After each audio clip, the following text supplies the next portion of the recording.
ভাই ও বোনেরা, আজ আমি আপনাদের এমন এক কান্নার কথা বলবো যে কান্নার কোনো শব্দ নেই, কিন্তু সেই কান্না সরাসরি পৌঁছে যায় আল্লাহর আরশে।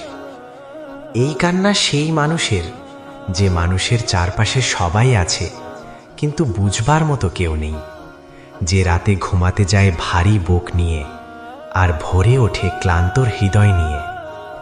ভাই, আপনি কি জানেন আল্লাহর নীরব কান্নাও শোনেন? যে কান্না মানুষ দেখে না, যে কষ্ট কাউকে বলা যায় না, সেই কষ্ট আল্লাহর কাছে অদৃশ্য নয়। রাসূলুল্লাহ সাল্লাল্লাহু আলাইহি ওয়াসাল্লাম বলেছেন, আল্লাহ জুলুমকে নিজের উপর হারাম করেছেন। অর্থাৎ কোনো বান্দার উপর অন্যায় হলে আল্লাহ কখনো চুপ করে থাকেন না।